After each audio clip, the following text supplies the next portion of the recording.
Hello again everybody, I'm outside in my back garden enjoying the sun and staying safe and keeping myself isolated. Today we're going to be making an Easter garden, and this is one I've already made, so hopefully you'll enjoy making this. These are the things that we're going to need: a tray or a plate, some compost or soil, some gravel or small stones, some sticks, a plant pot or a jam jar, some flowers, and I've also used some lawn seed. The first thing we're going to need is some kind of plate. I've got a plastic one, and we're going to put a thin layer of soil on top. Okay, just a nice thin layer of soil.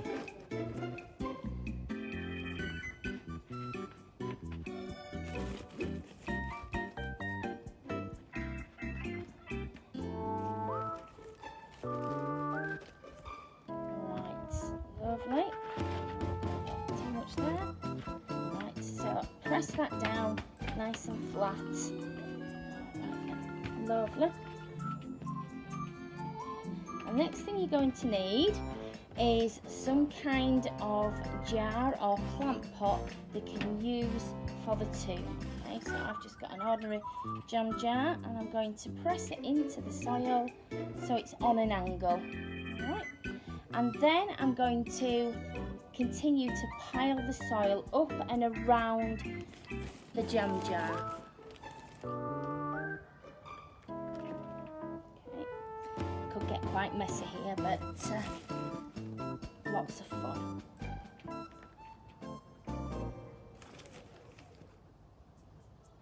Okay.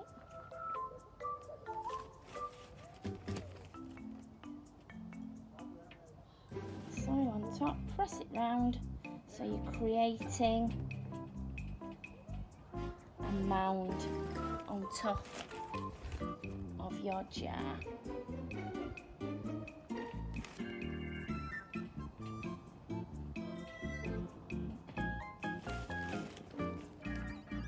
And try to cover the whole of the jar so that you're not getting any glass showing.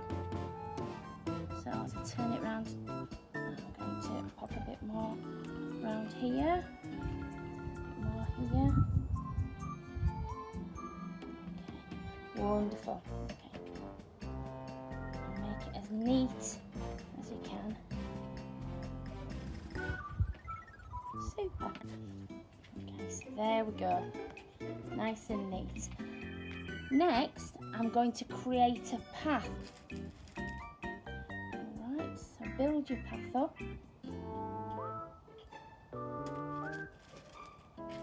Use stones from your garden.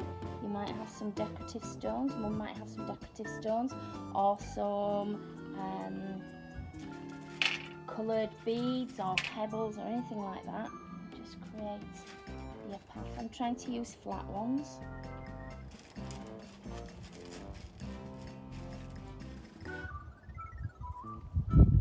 And push them into the soil and create yourself a path.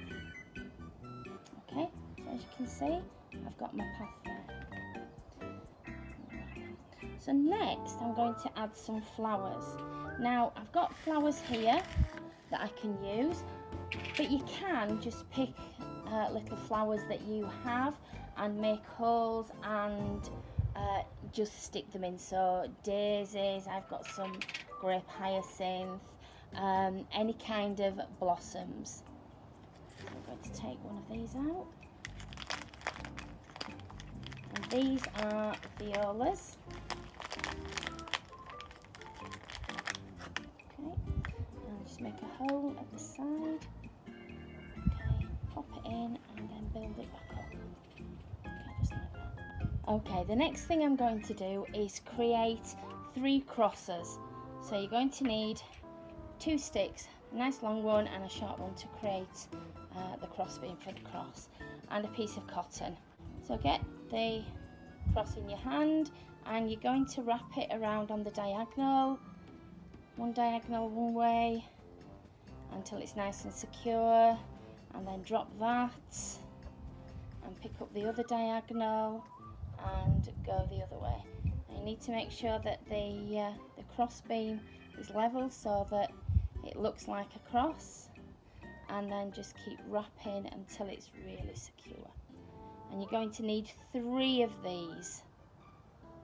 Okay, once you've got it and you've run out of thread, you just need to knot it.